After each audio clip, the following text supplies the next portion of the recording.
Welcome back, Leafs Nation. The Nick Ritchie experiment is over. He has been waived by the Toronto Maple Leafs. That means he has 24 hours to clear the rolling waivers to see if another NHL team will end up picking him up. Welcome to the worst sports channel on YouTube, Hot Garbage Sports, with me, Coach Ryan D. Leafs Nation, we cover the best in the NHL, and if you do want opinions, news coverage, and thoughts about your Toronto Maple Leafs from outside the GTA and outside your bubble, smash subscribe, smash like, join us here on Hot Garbage Sports. So Nick Ritchie, I think, is a productive hockey player. I actually think Nick Ritchie is a good hockey player. I followed his career in Anaheim. I followed it in Boston.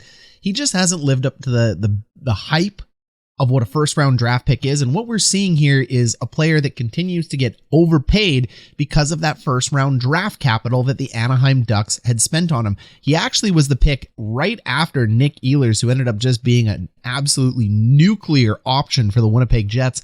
And that's how drafts work sometimes. It just sometimes the guy in front of him or the guy behind him is just exponentially better than the players who are around him. And Nick Ritchie, unfortunately, although I wouldn't consider him a complete bust in the NHL, feels like that coming from the first round of an NHL draft. And he's still rather young. He's Canadian. He's big. He's tough. He fit in well with the Bruins, but again, salary cap situation got him out of there. And I don't blame Kyle Dubas for bringing him in. I thought it was a good fit at the time. Out of the 4 free agents that Dubas brought in, he ends up nailing it on 3 out of 4. So that's not a big deal. And I do believe that Dubas was likely looking for a trade partner. It just never showed up. We had a video above, link above, about trade targets and trade candidates for the Toronto Maple Leafs. So go ahead and check that out if you haven't checked it out already. It just doesn't seem like anyone was willing to bite on the salary. So he ends up getting waived.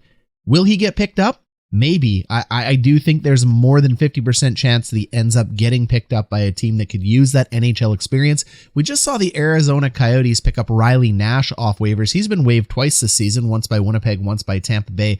So there are teams out there like Arizona. Well, I mean, there's nobody like Arizona. Those guys suck. They absolutely shouldn't have a team in the desert. They can never make it work. They're an embarrassment of the league, but Gary Bettman loves them.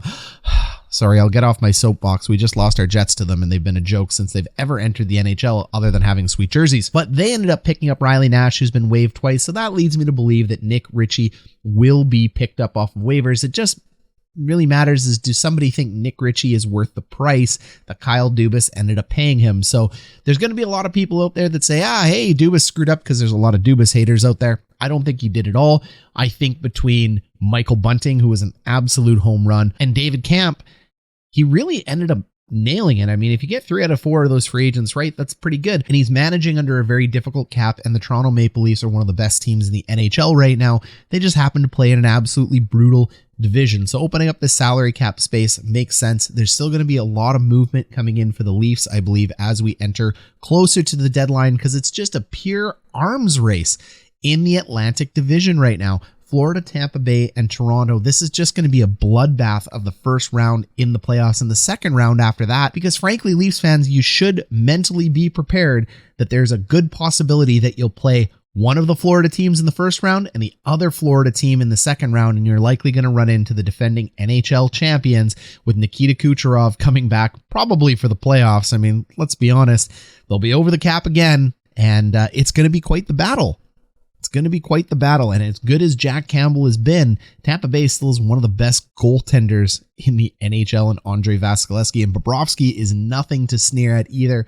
The talent up front for Toronto is unquestioned. Morgan Riley's having a career year, but the talent up front for the Tampa Bay Lightning and for the Florida Panthers, as well as on the back end for both teams, is also unquestioned. So if you end up winning the cup out of the Atlantic Division, you definitely deserve it, because round 1, brutal. Round 2, worse. Round 3, the champion of the Metro Division, brutal. And then a Stanley Cup final, brutal. Tough. It's going to be 4 tough matchups for an Atlantic Division team in order to win the cup. So Nick Ritchie going away makes perfect sense. Guys getting on Kyle Dubas about missing it, I don't believe they should be. But hey, it's your team. You're the fans. You're Leaf Nation. We're just covering the facts, and I'm giving you my pragmatic feelings about this scenario. Is that I think Dubas is doing a much better job than other people give him credit for. But I also understand the sentiment that we want a cup. We want it now. We've waited long enough. Get your shit together and get Toronto a Stanley Cup. So if you're on that board and you go, hey, Dubas hasn't delivered the goods yet, which is a cup or bust, I totally get where you're coming from on that. So Nick Ritchie's going to find a home. I wouldn't be surprised if it ends up being somewhere in the West that has some cap space, but we'll see. We'll see. The Anaheim Ducks and a return back to the Ducks isn't out of the question. And that seems logical. I mean, they're a really good team, but you can always use a little bit of veteran presence and a tough guy like Richie to come in on the fourth line. They got a lot of salary cap space and they're doing exceptionally well.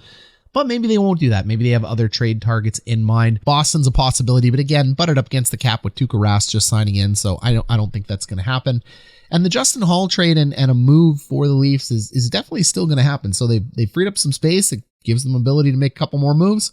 Smash subscribe, smash like Leafs Nation. Let me know where you're at on this one. Nick Ritchie, it wasn't a long time. It wasn't a good time, but you got to wear a Leafs uniform. Thanks, everyone.